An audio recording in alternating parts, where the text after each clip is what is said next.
Tu es présent au milieu de nous, Seigneur. Tu es assis au milieu de nous. Aucune de nos situations n'est trop compliquée pour toi. Aucune de nos tempêtes ne souffle trop fort pour toi. Aucune de nos épreuves, aucun de nos tourments n'est trop important pour toi. Que tu puisses étendre ta main. Alléluia. Étends ta main sur chacun d'entre nous ce matin, Seigneur. Ce n'est pas juste un club social, on n'est pas juste réunis entre nous, juste pour se faire du bien entre nous, pour passer du bon temps entre nous. Tu avais rendez-vous avec nous ce matin. Rendez-vous avec nous. Alléluia. Quelqu'un prend courage ce matin. Quelqu'un prend courage ce matin. Le Seigneur a rendez-vous avec toi ce matin. Il a une réponse à tes questions. Il a un soulagement à tes tourments. Il a une délivrance à tes oppressions. Alléluia. Il est présent, il est ici. Il est tout suffisant. Alléluia. Seigneur, je prie, Saint-Esprit, que par ta parole ce matin, tu viennes enraciner nos vies encore un peu plus profondément en toi. Je prie que tu ouvres notre entendement face à ta parole. Saint-Esprit, je prie que tu viennes ouvrir notre entendement pour qu'on puisse saisir, s'approprier pour nos vies personnelles, concrètement dans nos vies personnelles, et que ça amène un changement dans nos vies. Ta parole, Seigneur, ce matin. Alléluia, au nom de Jésus. Au nom de Jésus. Amen. Amen, amen, amen, amen, amen. Alléluia. Merci beaucoup, l'équipe de louange. Alléluia. Merci beaucoup à l'équipe de louange.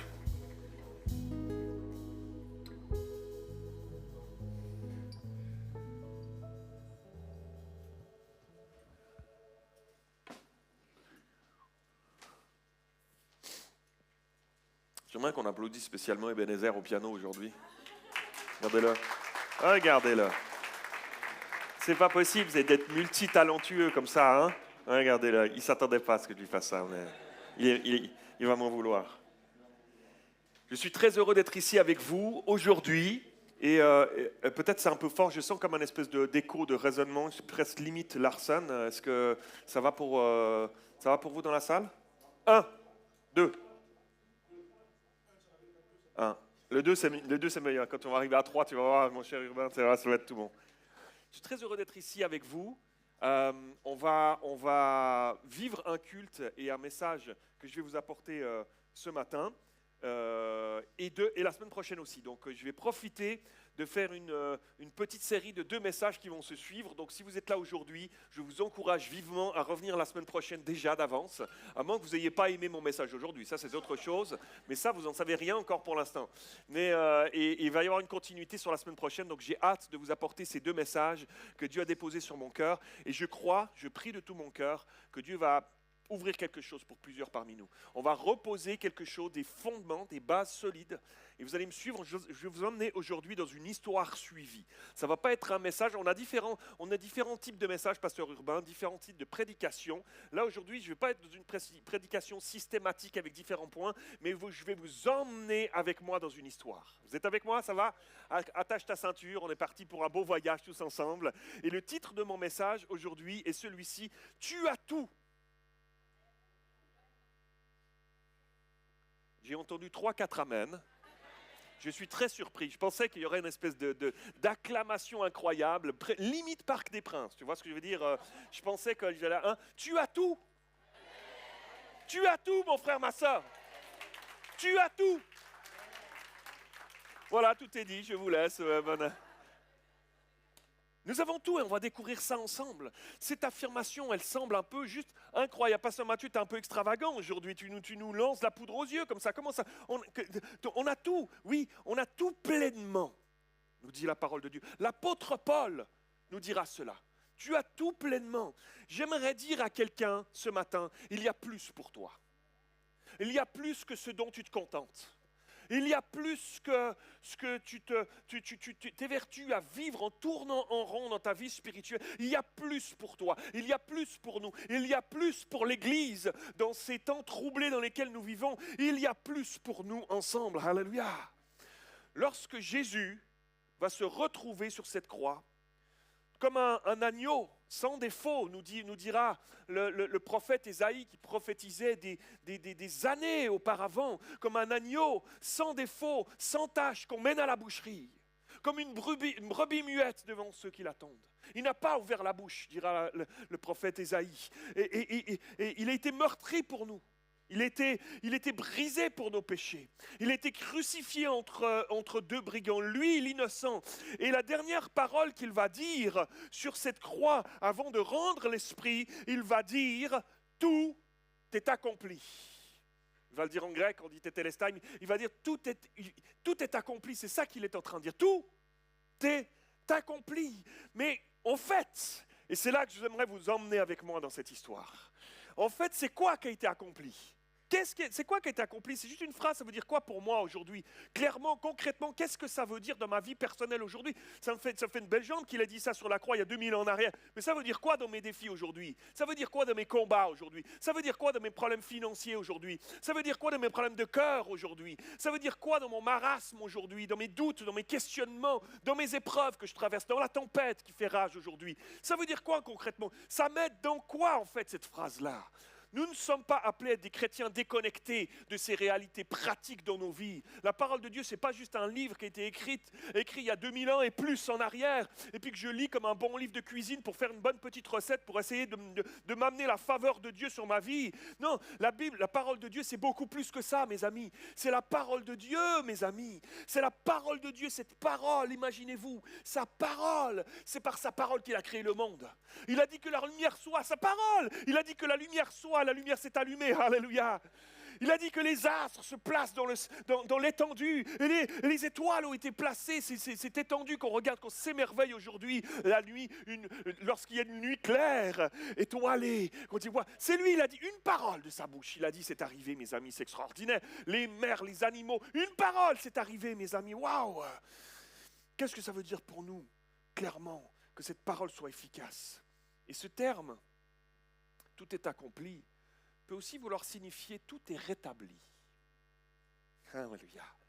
Alors ça veut dire que si tout est rétabli, c'est là que je vous emmène avec moi, on va commencer l'histoire. Ça veut dire que si tout est rétabli, c'est qu'il y avait quelque chose qui était établi à un moment donné et qui a été perdu et qui a besoin d'être rétabli alors. Mais qu'est-ce qui était perdu alors? Qu'est-ce qui était perdu? C'est quoi qui s'est passé?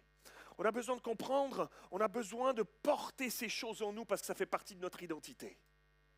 Là, aujourd'hui, on va reposer des jalons ce matin. On va reposer des bases solides sur lesquelles ta foi est appuyée, sur lesquelles ta foi est censée être appuyée et sur lesquelles tu es censé, toi, savoir ces choses-là. Parce qu'elles nous habitent personnellement dans nos vies en tant qu'enfants de Dieu et elles font partie de notre identité en tant qu'enfants de Dieu, mes amis. Notre identité était changée par rapport à celle qu'on avait avant. Le jour où on a donné notre vie à Jésus. Elle est quoi cette identité? C'est quoi alors? C'est quoi qui a été rétabli, mes amis? On a besoin de s'approprier ces choses-là. Je prie que le Saint-Esprit, à travers ce que je vais vous apporter aujourd'hui, le Saint-Esprit fasse son travail d'enracinement identitaire, de notre identité dans ton cœur, pour que tu puisses partir d'ici aujourd'hui, mais dans les temps qui viennent, jusqu'à ce que Jésus vienne nous chercher, avec cette assurance au fond de toi, avec cette connaissance de qui tu es, d'où on vient, parce que Jésus nous a acquis à la croix, mes amis. Amen. Quelqu'un dit Amen. C'est un beau programme, hein? C'était une belle introduction, hein? On est parti, mes amis. Alors, on va remonter ensemble le fil du temps. Je vous emmène avec moi pour comprendre cela. On va remonter jusqu'à l'époque de la Genèse. On remonte à la Genèse parce que c'est là que tout a commencé, au commencement, à la création de Dieu, là où il avait tout établi.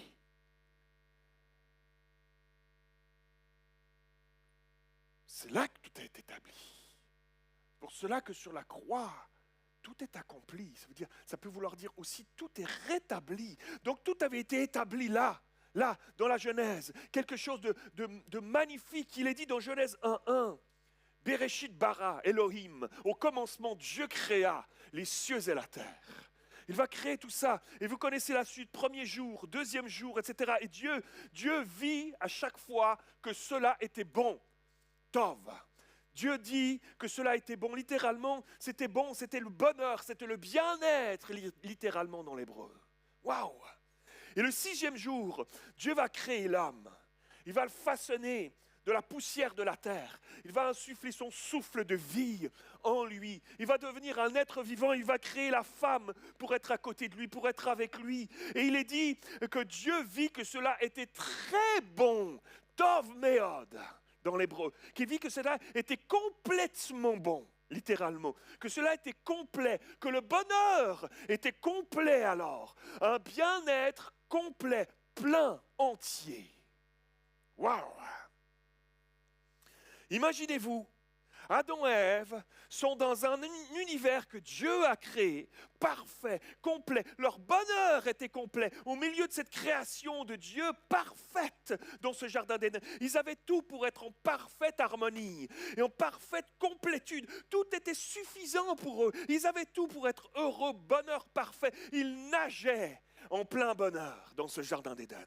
Et au milieu de cette félicité, on connaît l'histoire, Satan va venir les séduire et ils vont choisir de manger du fruit du seul arbre dont Dieu avait dit, tu ne mangeras pas de ce fruit-là, celui-là, tous les autres vous pouvez, tous les autres sont pleinement suffisants, mais il y en a juste un, il est là, t'en as pas besoin en fait, mais je le place là, là dans ce jardin et tu mangeras pas de son fruit, parce que c'est l'arbre de la connaissance du bien et du mal, et si tu en manges, tes yeux vont s'ouvrir sur une dimension que tu ne seras pas capable de gérer. Tu ne seras pas capable de la gérer. Et la mort et le péché vont s'inviter alors dans vos vies si vous goûtez ce fruit. Et boum, cela arrive. Ils goûtent dans le fruit, ils croquent dedans et tout vole en éclats, mes amis. Le brisement de cette relation avec Dieu, c'est ça le plus terrible. Le brisement de cette relation avec Dieu, où ils étaient dans cette complétude parfaite. Tout à coup, tout est brisé. À l'instant même où ils mangent dans ce fruit, où ils désobéissent. Et alors, ils se mettent à se cacher. Ils se mettent à... Terrible réalité. Ils se mettent à se cacher de Dieu. Ils se mettent à fuir Dieu tout à coup. Le péché et la mort sont arrivés. Le péché et la mort ont tout chamboulé dans la vie de l'homme. Et alors on va voir que directement leur descendance, Caïn, leur fils aîné, va tuer son frère cadet. Il va le tuer, imaginez-vous. Et l'homme va se mettre à sombrer de plus en plus profondément dans la noirceur, mes amis. C'est ce qui se passe toujours lorsque l'homme tente de s'en sortir par lui-même.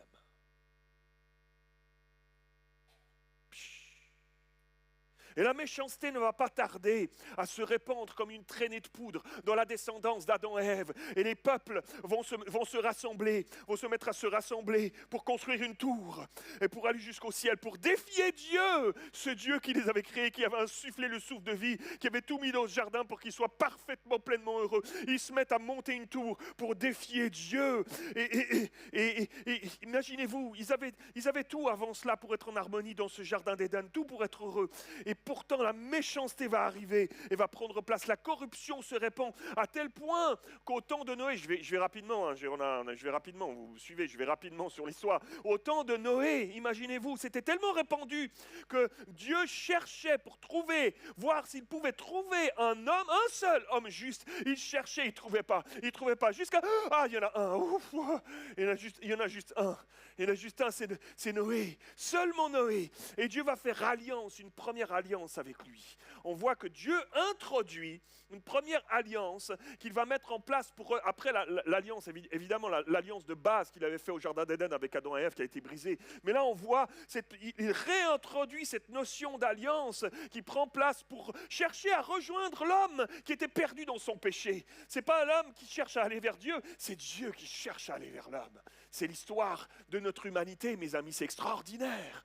Et Dieu va user d'une pédagogie extraordinaire. Quel Dieu extraordinaire nous avons, quelqu'un dit Amen, Alléluia. Il aurait pu dire ceci, il aurait pu dire, mais vous avez choisi de me rejeter. Ok, alors assumez et récoltez les conséquences de vos actes. Assumez ça, je vous ai créé, je vous avais tout donné pour que vous soyez bien, plus que bien même, tout était si parfait, j'avais tout fait pour votre bonheur. Et vous êtes lamentablement vautrés dans votre péché, vous avez trahi ma confiance, maintenant débrouillez-vous. Il aurait pu dire ça. Mais non, dès la chute, il les cherche déjà dans le jardin d'Éden. Dès la chute, l'homme n'a même pas encore avoué son méfait, qu'il les cherche déjà. C'est pas extraordinaire? Adam, vous êtes où? Il les cherche dans cette forêt alors qu'ils se cachent, alors qu'ils le fuient. Quelque chose a été brisé. Le péché en eux ne supporte plus la sainteté de Dieu. C'est ce qui se passe lorsqu'on marche dans notre vie de péché. On s'éloigne nous-mêmes de Dieu. Les choses saintes, les choses de Dieu ne deviennent plus tout à coup plus intéressantes, plus attractives. Tout devient pâle, ça pâlit. On trouve toutes sortes d'excuses pour plus avoir Dieu dans nos vies, dans nos choix, dans nos décisions. Et on s'éloigne tranquillement, comme Adam et Ève dans ce jardin. Et pourtant Dieu te cherche. Et pourtant Dieu nous cherche encore. Il nous appelle, il t'appelle par ton nom. Adam et Ève, il n'a pas dit « Oh les gars, vous êtes où ?» Il les a appelés par leur nom, leur prénom. Adam, Ève, vous êtes où? Il nous appelle encore. Et malgré la chute, Dieu ne va pas arrêter. Il ne va pas arrêter en permanence de chercher à se rapprocher de l'homme, de la femme, jusqu'à faire alliance avec lui. Alliance avec un peuple qui t'a trahi. Alliance avec un peuple qui t'a rejeté. Alliance avec un peuple qui t'a craché dessus. C'est assez peu commun, ça, quand même. Vous conviendrez. Dieu sait déjà, à ce moment-là, nous on connaît la suite de l'histoire, Dieu sait déjà qu'il va envoyer son Fils unique. À ce moment-là, ils sont dans la félicité parfaite du ciel. Cette trinité, cette unité,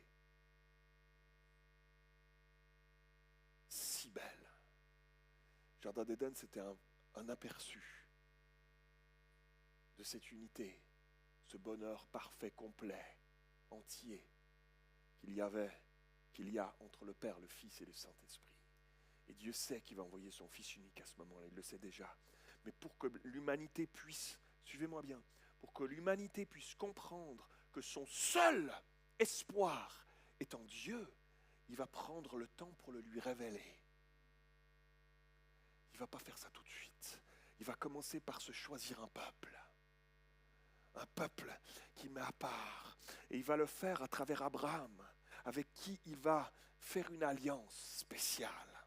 Il y a plusieurs moments d'alliance dans la parole de Dieu, on va le voir ensemble. Il y a la première alliance avec Adamique, au Jardin d'Éden. Il y a eu alliance avec Noé. Il a dit, il a mis l'arc-en-ciel dans le ciel après le déluge. Puis il a dit, je fais alliance avec toi, plus jamais je referai ça sur l'humanité. La détruire comme ça. Puis il y a l'alliance abrahamique maintenant, avec Abraham. Il va faire une alliance avec Abraham. Et comment est-ce que Dieu va s'y prendre? C'est extraordinaire. J'avais tellement hâte de vous partager ça. Je pourrais vous partager ça toute la journée, toute la nuit prochaine. Mais je vais éviter ça, parce que je ne vais pas me retrouver dans la position de l'apôtre Paul.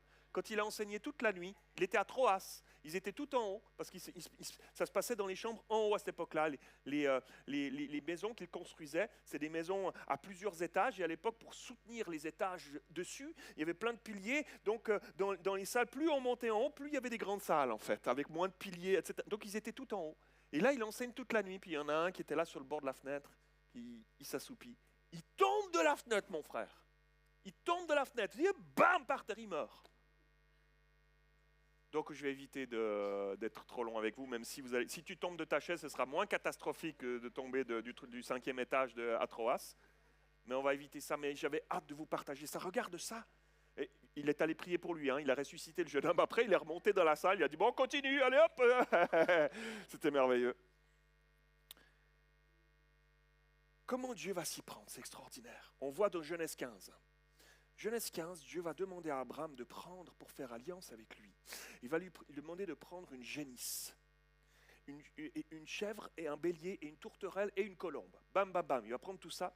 Et il va lui demander de faire quelque chose qui nous paraît à nous au 21e siècle un peu particulier. Il y avait une coutume à l'époque qui, lorsque les gens concluaient un contrat, ils n'étaient pas comme nous à prendre un stylo en bas de la feuille et puis on va signer en bas d'un contrat avec toutes les clauses, etc. Ce n'était pas comme ça que ça se passait entre deux personnes. Lorsqu'ils se mettaient d'accord pour un échange commercial, une alliance, etc., ils faisaient ce qu'ils appelaient le karat berit en hébreu. Le karat berit, littéralement, ça veut dire couper une alliance, faire une alliance, mais littéralement couper une alliance. Karat berit, couper une alliance. Il prenait un animal, il l'égorgeait, il le coupait en deux, il mettait chaque partie de l'animal de chaque côté et il se prenait la main, les deux qui concluaient le contrat ensemble, ils se prenaient la main et il passait au milieu des animaux coupés en deux et il disait l'un à l'autre qu'il m'arrive ce qui est arrivé à cet animal si je ne respecte pas les clauses de l'alliance qu'on est en train de faire ensemble. Chacun s'engageait à dire cela. Ça rigolait pas, hein, ça rigolait pas. Hein, t'imagines si on faisait ça aujourd'hui. Mais c'était comme ça que ça se passait, le karat bérit.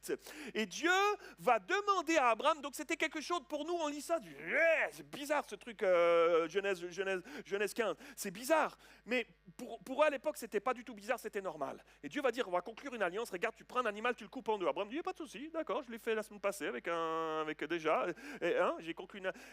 hop, il coupe normal pour lui. Et donc il va couper cet animal, et regardez avec moi Genèse 15, verset 18. En ce jour-là, l'Éternel fit, et nous on lit ça en français, mais dans l'hébreu c'est karat. L'Éternel fit karat, alliance, bérit. Karat, bérit. Il coupa une alliance, littéralement. L'Éternel va faire le karat, bérit. Il va couper une alliance avec Abraham et dit, je donnerai ce pays à ta postérité depuis le fleuve de l'Égypte jusqu'au gros fleuve, le fleuve de l'Euphrate, le pays des Kéniens, des Kénisiens, des Cadmoniens, des Hétiens, des Phérésiens, des Réphaïm, des Amoréens, des Cananéens, des Girgasiens et des Jébusiens. Quelqu'un dit Amen. Quelqu'un dit bravo, pasteur Mathieu, j'ai travaillé fort pour y arriver.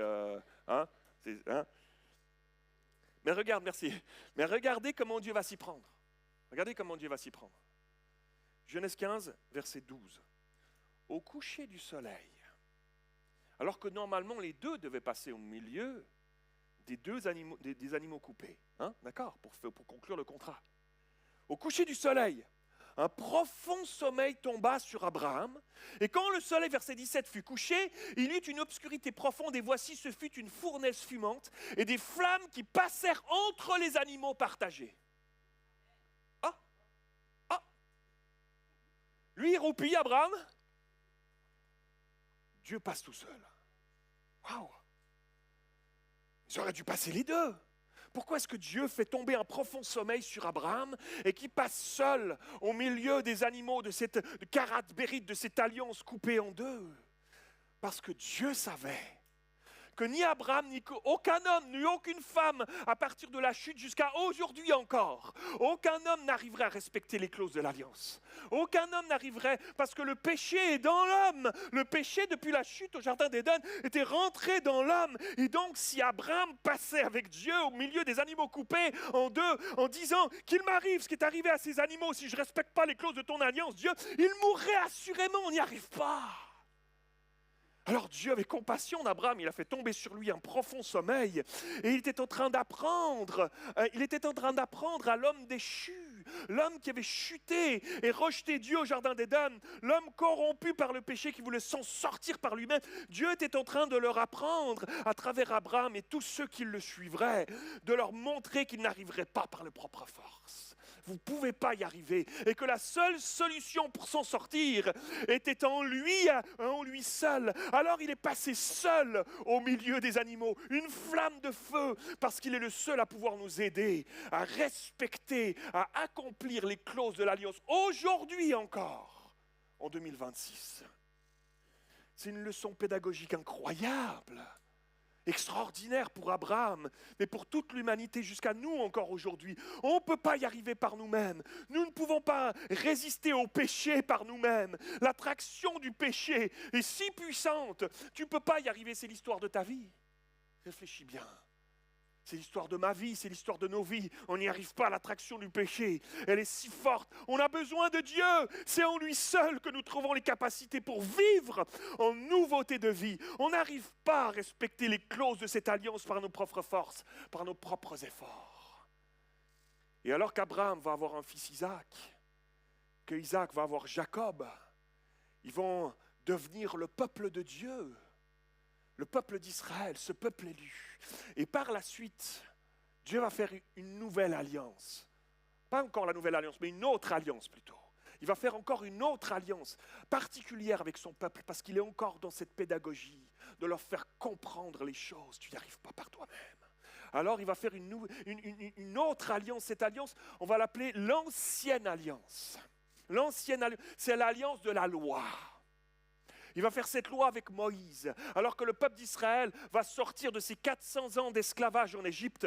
Moïse va, vous connaissez l'histoire, hein, la mer s'ouvre, ils sortent avec le peuple d'Israël, ils sortent de cet esclavage. Et Moïse va monter sur le mont Horeb, le mont Sinaï, et durant 40 jours, Dieu va lui parler. Il va accomplir, il va faire une alliance avec Moïse et avec le peuple d'Israël à travers Moïse. Deutéronome chapitre 5. Verset 31, regardez avec moi cette alliance. On continue, je vous emmène dans l'histoire. Vous êtes avec moi? La ceinture est bien serrée, c'est bon? Là, on a notre petit tir de croisière. Hein. On a fini le décollage, on est dans notre trip de croisière. Vous êtes avec moi? Hein? Deutéronome chapitre 5, verset 31. Toi, reste ici avec moi et je te dirai tous les commandements, dira-t-il à Moïse. Les lois et les ordonnances que tu enseigneras, afin qu'ils les mettent en pratique dans le pays dont je leur donne la possession. Vous ferez avec soin ce que l'Éternel, votre Dieu, vous a ordonné. Vous ne vous en détournerez ni à droite ni à gauche. Vous suivrez entièrement la voie que l'Éternel, votre Dieu, vous a prescrite, afin que vous viviez et que vous soyez heureux. Regarde, il essaie de leur ramener ce bonheur qu'ils avaient perdu au Jardin d'Éden. Il essaie de leur ramener ça, mais pédagogiquement, il leur dit, mais si tu veux retrouver ça, il va falloir que tu fasses des efforts. Tu vois, hein? Il faut que vous preniez soin, prenez soin si vous voulez suivre entièrement la voie de l'Éternel, afin que vous prolongiez vos jours dans le pays dont vous aurez la possession. Et Dieu va préciser on n'a pas le temps de les lire, mais tu lis ça dans le Pentateuque en fait. Dieu va préciser les termes de cette alliance avec Moïse, de cette alliance qu'on appelle mosaïque. L'alliance mosaïque, Deutéronome 5, avec l'étape de la loi, avec les 10 commandements, la Torah, et toutes ces prescriptions, ces ordonnances qui vont s'ajouter après, par la suite, pour tenter de s'approcher de Dieu, pour tenter de lui ressembler, pour tenter de lui faire plaisir, lui qui est saint, qui est parfait, par leurs propres efforts. Toutes sortes de lois, de rituels, qui n'arriveront pas à respecter. Comprenez bien, ces lois, elles sont bonnes. Elles sont parfaites, ces lois, en fait. Mais on n'y arrive pas par nous-mêmes. On n'y arrive pas. On n'arrive pas à les respecter. Il y a trop. Et l'homme corrompu par le péché n'arrive pas à tenir ses promesses très longtemps. Qui a pris les bonnes résolutions le 1er janvier? Hein? Tu as pris ton abonnement chez Basic Fit? Tu y vas déjà plus depuis 2 semaines?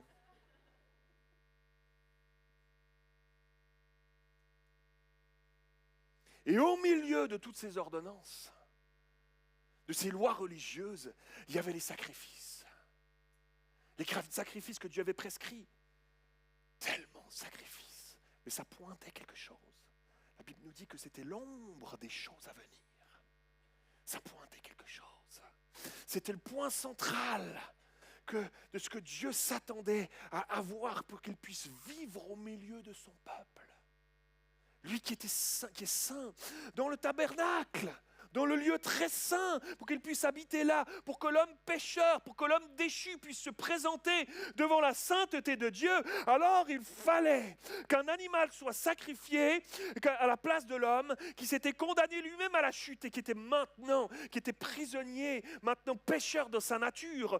Donc il fallait maintenant que le sang de cet animal coule et que le souverain sacrificateur entre dans le tabernacle année après année, puis au milieu de toutes sortes de rituels et de sacrifices qu'on n'a pas le temps de voir, d'offrandes qu'on n'a pas le temps de voir aujourd'hui, mais une fois par année, le jour du grand pardon, le Yom Kippour, une fois par année, le souverain sacrificateur rentrait dans le temple, il rentrait dans le tabernacle à l'époque, il rentrait dans le lieu saint, puis dans le lieu très saint, là où résidait Dieu dans sa présence, dans sa sainte présence, et il venait là avec le sang de bouc qui avait coulé, et il rentrait dans le lieu très saint derrière le voile, tout seul. Il avait des clochettes qui étaient en bas de sa tunique pour que les gens puissent l'entendre derrière le voile. Il ne pouvait pas rentrer pour que les gens puissent l'entendre derrière le voile, entendre si ça clic, encore c'est bon, il est encore vivant, c'est bon, la foudre lui est pas tombée dessus, ça y est, c'est bon. Et puis il avait une corde qui était attachée à lui, et si jamais il tombait raide mort, qu'il puisse le tirer, parce qu'il n'y avait que lui qui pouvait rentrer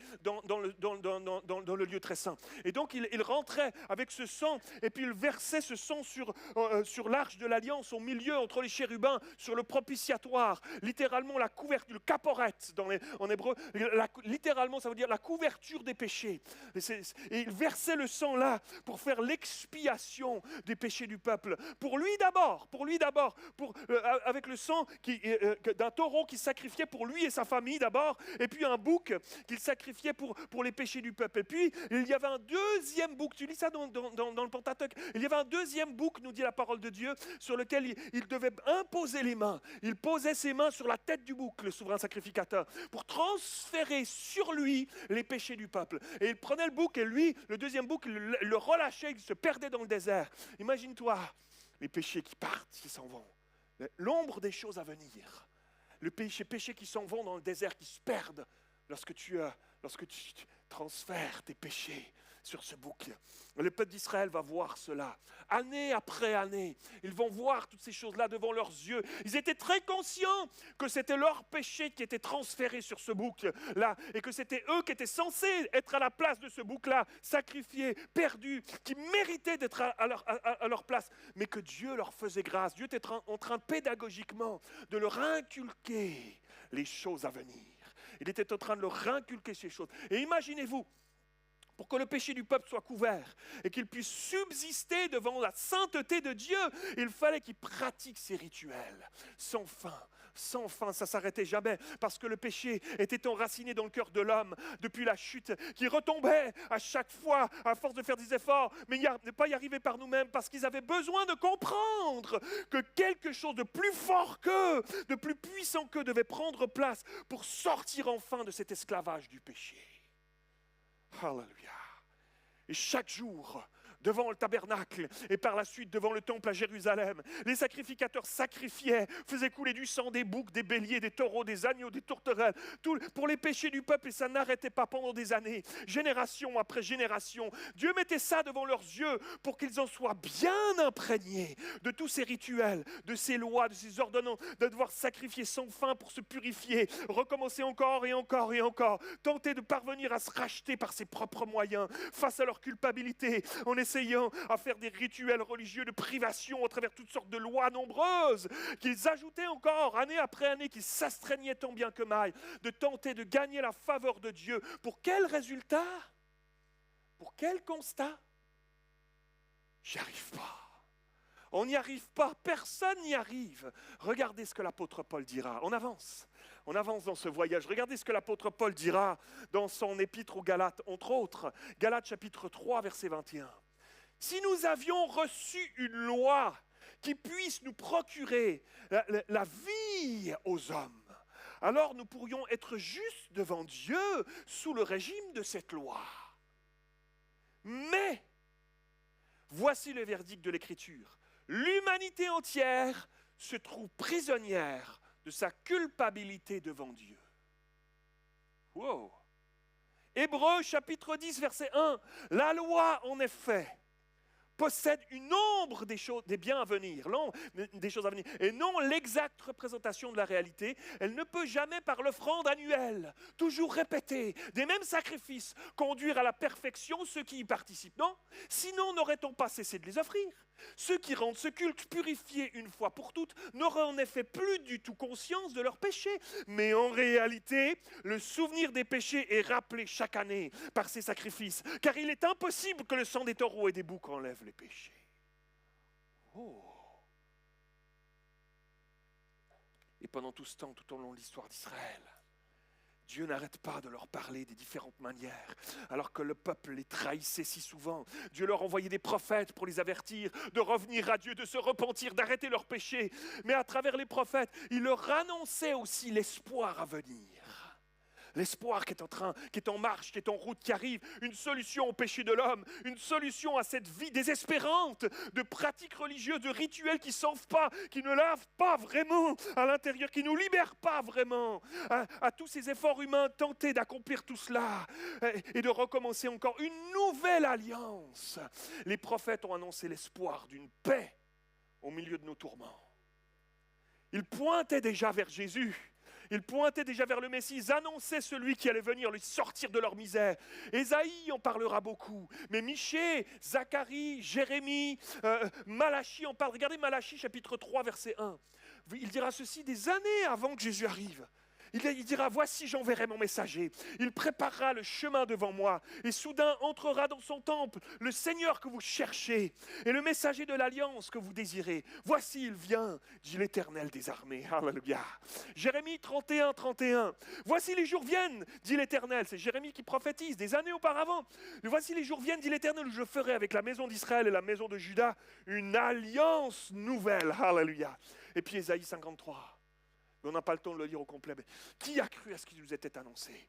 Qui a reconnu le bras de l'Éternel? Il s'est élevé devant lui comme une faible plante, comme un rejeton qui sort d'une terre desséchée. Il n'avait ni beauté ni éclat pour attirer les regards, et son aspect n'avait rien pour nous plaire. Méprisé, abandonné des hommes, il parle de Jésus, c'est extraordinaire. Homme de douleur, habitué à la souffrance, semblable à ceux dont on détourne le visage. Nous l'avons dédaigné, nous n'avons fait de lui aucun cas. Cependant, ce sont nos souffrances qu'il a portées. C'est de nos douleurs qu'il s'est chargé. Et nous l'avons considéré comme puni, frappé de Dieu, humilié. Mais il a été blessé pour nos péchés, brisé pour nos iniquités. Le châtiment qui nous donne la paix est tombé sur lui. Et c'est par ses meurtrissures que nous sommes guéris. Nous étions tous errants comme des brebis. Chacun suivait sa propre voie. Et l'Éternel a fait retomber sur lui l'iniquité de nous tous. Il a été maltraité, opprimé. Il n'a point ouvert la bouche. Semblable à un agneau qu'on mène à la boucherie, à une brebis muette devant ceux qui l'attendent. Il n'a point ouvert la bouche. Il a été enlevé par l'angoisse et le châtiment. Et parmi ceux de sa génération, qui a cru qu'il était retranché de la terre des vivants, frappé pour les péchés de mon peuple? On a mis son sépulcre parmi les méchants, son tombeau avec les riches. Quoiqu'il n'eût point commis de violence et qu'il n'eût point de fraude dans sa bouche, il a plu à l'Éternel de le briser par la souffrance. Après avoir livré sa vie en sacrifice pour le péché, il verra une postérité, prolongera ses jours et l'œuvre de l'Éternel prospérera entre ses mains. Vous relirez Ésaïe 53. Waouh! Alléluia! Et comme la parole de Dieu s'accomplit toujours, il va envoyer son Fils unique. Cette Trinité parfaite, il va dire, je choisis de m'en séparer. Je prends mon Fils, c'est ici parfait. Au Jardin d'Éden, c'est l'homme qui a dit, je brise toute cette belle unité. Mais là, c'est lui qui a dit, je choisis. Je choisis de prendre mon Fils, mon unique. Notre seul espoir. La seule espérance face à la mort et au péché depuis la chute au Jardin d'Éden, le seul espoir de rétablir notre relation avec Dieu, le seul espoir d'être arraché, le seul espoir d'être sauvé de ma vie d'esclavage, de ce péché que je n'arrive pas à résister. Il est dit qu'il a renoncé à tout ce qu'il avait en tant que fils de Dieu, pleinement en harmonie parfaite avec la décision de son Père. Dans sa demeure céleste, il a accepté de se limiter dans le corps d'un petit bébé dans une étable. Quelle humilité! Et puisque le péché était entré dans l'humanité par l'homme au Jardin d'Éden, il fallait que Jésus se fasse homme pour annuler, détruire cette malédiction de la mort et du péché, donner la possibilité que ça s'annule et ouvrir par lui une nouvelle voie, un nouveau chemin, une nouvelle alliance possible, un espoir, une espérance pour l'humanité coincée dans cette mort et ce péché jusqu'à aujourd'hui encore. Il va faire tellement de bien autour de lui, il va nous montrer ce que c'est que l'amour véritable. Alléluia. Sa vie ici-bas va être l'exemple d'une vie parfaite, tentée en toutes choses, mais ne succombant pas à la tentation. L'espoir qui prend forme humaine devant l'humanité, face à nous, comme un miroir, devant notre humanité à nous, coincés dans nos péchés. Et alors que Jésus a 33 ans, il est à la croisée des chemins. Il se retrouve dans cette chambre à Jérusalem avec ses disciples, dans ce dernier repas, un dernier repas avec eux. Et eux, ils ne mesurent pas du tout l'imminence de ce qui est en train de se passer, l'importance de ce moment. Et au milieu de ce repas, alors qu'il est à table avec eux, il va dire ceci, Luc 22, verset 20. Il prit de même la coupe après le souper. Il la leur donna en disant, cette coupe, c'est la nouvelle alliance. Enfin on y est. Enfin on y est. J'attendais ce moment depuis qu'Adam et Ève ont croqué dans ce fruit, qui m'ont séparé de ma créature. Je les aimais tellement. Je vous aime encore tellement là maintenant. Enfin, la solution est arrivée. Cette coupe est la nouvelle alliance en mon sang, qui est répandu pour vous maintenant. Et après cela, on connaît, il va aller à Gethsémane pour prier. Et là, dans cette intimité avec son Père, si c'était possible que cette coupe passe loin de moi sans que je la boive, mais toutefois, que ta volonté soit faite. Parfaitement homme, Seigneur, si c'était possible que cette coupe, mais parfaitement Dieu, Seigneur, ta volonté soit faite. On est arrivé là. On va aller jusqu'au bout. Je vais la boire, cette coupe-là, de la souffrance. Je vais la boire, cette coupe, jusqu'à la lie. Je vais la boire, cette coupe-là. Cette volonté de son Père d'aller jusqu'au bout, en offrant son Fils unique, en sacrifice pour l'humanité. Notre solution, l'espoir d'une nouvelle alliance est en train de se matérialiser sans que les disciples ne comprennent rien du tout de ce qui est en train de se passer. Rien capté. Et tout ce que la loi exigeait dans cette ancienne alliance, que le peuple d'Israël fasse pour se purifier de leurs péchés jour après jour et qu'ils puissent être agréés par Dieu depuis des générations. Tout ça va prendre fin sur cette croix. Alléluia. Alors que Jésus s'écrie, tout est accompli. C'est ça qu'il est en train de dire en fait. Tu comprends, mon frère, ma sœur, que ça vienne dans tes tripes maintenant, dans tes racines, c'est ton identité, c'est la tienne, c'est la mienne, mon frère, ma sœur. Tu ne pourras pas sortir de ce lieu en disant « je ne savais pas, on ne me l'avait pas dit ». C'est notre identité, mes amis. Comment? Il a tout accompli. Romains 8, verset 3. Romains 8, verset 3, c'est extraordinaire. J'avais tellement hâte de partager ça avec vous. C'est tellement, je jubile de joie au fond de moi. Le Saint-Esprit jubile, c'est extraordinaire. C'est extraordinaire, mon frère, ma sœur. Car chose impossible à la loi, Romains 8, 3. Chose impossible à la loi, à l'ancienne alliance, impossible, parce que la chair la rendait sans force. J'y arrive pas, ma chair n'y arrive pas. Dieu a condamné le péché dans la chair en envoyant à cause du péché son propre fils. Il l'a envoyé dans une chair humaine, parfaitement homme, Jésus. Tu me suis? C'est extraordinaire.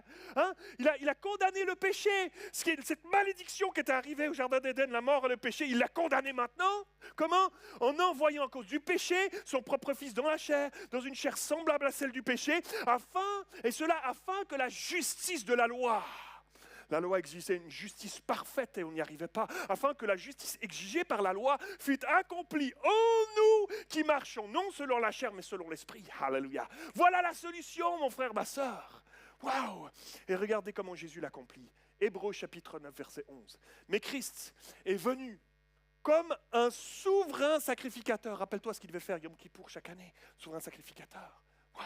Comme un souverain sacrificateur des biens à venir, il a traversé le tabernacle plus grand et plus parfait, et qui n'est pas construit de main d'homme, c'est-à-dire qui n'est pas de cette création, et il est entré. Regarde bien ce qu'il faisait, le souverain sacrificateur, une fois par année, Yom Kippour. Il rentrait dans le lieu très saint. Et là, c'est Jésus qui le fait, dans un tabernacle, un temple qui n'est pas fait de main d'homme. Alléluia. C'est ça qu'il a fait à la croix. Il est venu et il est entré une fois pour toutes dans le lieu très saint, non avec le sang des boucs et des veaux, mais avec son propre sang, ayant obtenu une rédemption éternelle. Car si le sang des taureaux et des boucs est la cendre d'une vache répandue pour ceux qui sont souillés, sanctifie et procure la pureté de la chair, c'est ce qu'ils ont vécu de l'ancienne alliance, toute l'ancienne alliance, combien plus le sang de Christ, qui par un esprit éternel s'est offert lui-même sans tache à Dieu, purifiera-t-il votre conscience des œuvres mortes, afin que vous serviez le Dieu vivant. Et c'est pour cela qu'il est le médiateur d'une nouvelle alliance, afin que la mort étant intervenue par le rachat des transgressions commises sous la première alliance, ceux qui ont été appelés reçoivent l'héritage éternel qui leur a été promis. Quelqu'un dit Amen, quelqu'un devrait applaudir. Alléluia. Wouh! Jésus va faire exactement ce que Dieu a fait lorsqu'il a fait tomber un profond sommeil sur Abraham lors de cette alliance abrahamique. Et pour passer seul entre les animaux, Jésus est passé seul dans cette mort. Il n'y avait que lui qui pouvait vivre cela.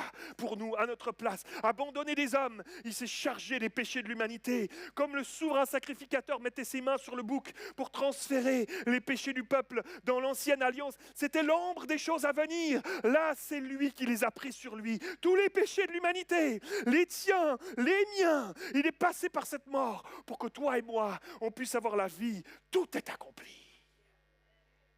C'est ça notre identité. Tu captes ce matin, quelqu'un capte ce matin, lève ta main. Alléluia. Alléluia, c'est extraordinaire. Ça veut dire quoi pour nous aujourd'hui? Ça veut dire quoi pour nous aujourd'hui? Ce que Paul dira dans Colossiens 2,10. Et je termine avec cela. Ebenezer, tu peux venir. Vous avez tout pleinement en lui. Colossiens 2,10 dira l'apôtre Paul. Parce que c'est cette pensée, cette réalisation, cette compréhension maintenant, pleine et entière, que Jésus n'est pas seulement mort, il est ressuscité. Il est assis à la droite du Père et il nous a envoyé le Saint-Esprit. Et ce Saint-Esprit maintenant nous donne la possibilité d'avoir tout pleinement en lui. En Jésus, le ressuscité vit en moi. Le ressuscité vit en toi. Si tu es enfant de Dieu, il vit en toi par son esprit qui nous a été envoyé à la Pentecôte. Tout pleinement, mes amis, tout pleinement dans le grec, c'est pléro. Pléro dans le grec qui veut dire remplir jusqu'au bord. Si j'avais ici une cruche et que j'avais un verre, je remplis le verre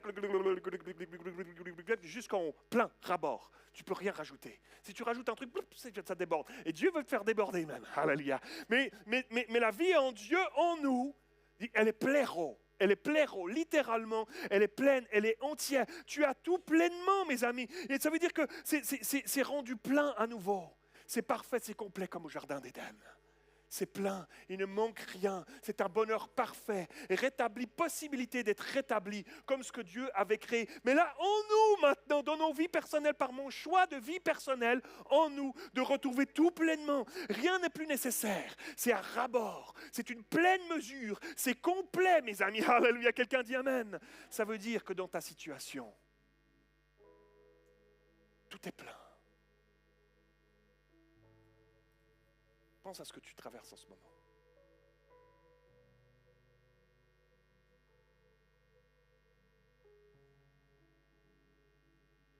Et je vous dis que je te parle en connaissance de cause.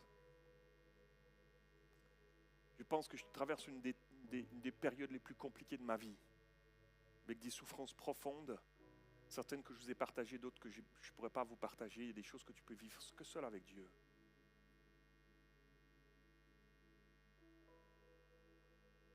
Et si je vous prêche ce message aujourd'hui, ce n'est pas juste pour faire un beau discours, pas juste pour faire une belle doctrine, belle théologie, parce que je veux le vivre dans ma vie, je le vis dans ma vie personnelle. Dieu vient te rejoindre.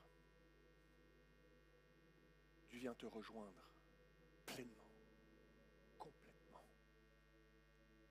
Il est tout suffisant pour ce que tu traverses. Tout suffisant. Pleinement. Pour te donner ce que tu as besoin dans ce que tu es en train de traverser. Pour te porter dans ses bras. Pour te tenir dans le creux de sa main. Même quand tu peux exprimer plus que des larmes, puis qu'il n'y a plus rien d'autre qui sort, que tu as l'impression d'être poussé au bout du bout, que tu es perdu. Tu as tout pleinement. Tu te réfugies en lui.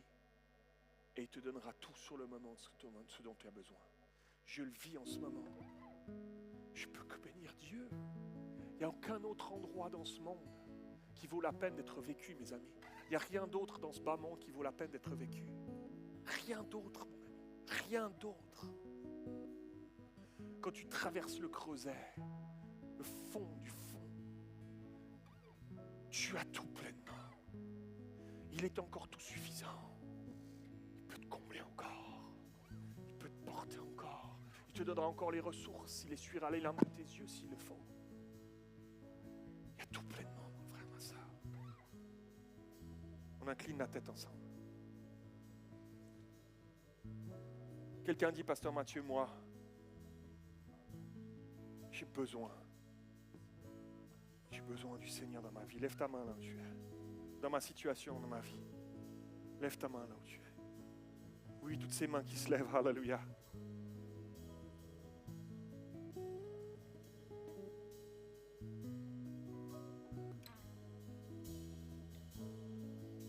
Tu prends conscience aujourd'hui que ce n'est pas le pasteur, ce n'est pas la prière du pasteur, ce n'est pas la prière de l'ancien, ce n'est pas une belle louange qu'on va chanter, ça n'est pas, toutes ces choses sont bien, Ça prend des pasteurs, ça prend des anciens, ça prend de la louange dans l'église.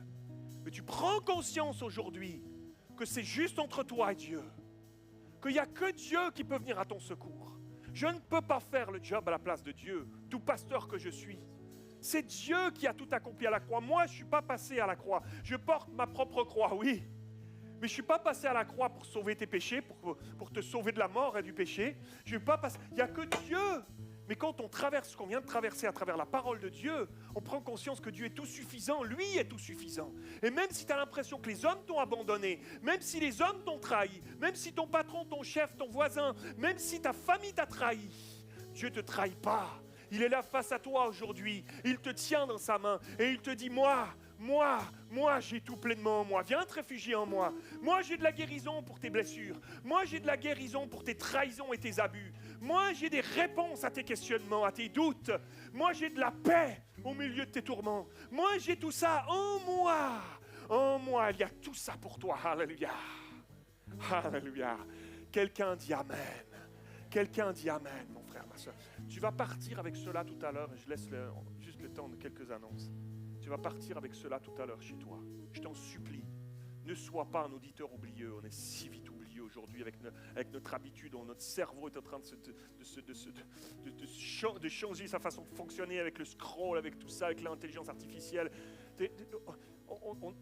On n'a plus. Tu vas aux toilettes 2 minutes, tu ne peux pas t'empêcher de regarder ton téléphone. Tu as l'impression de perdre du temps sinon. Et Dieu nous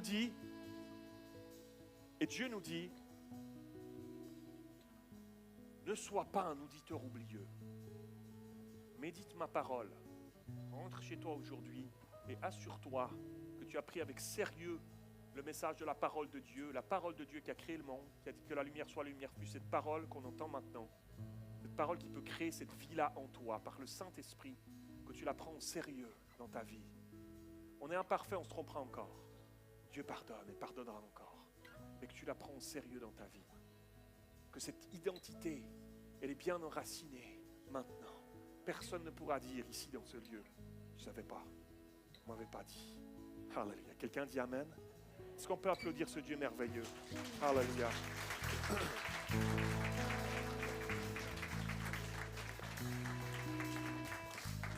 Amen, amen, amen.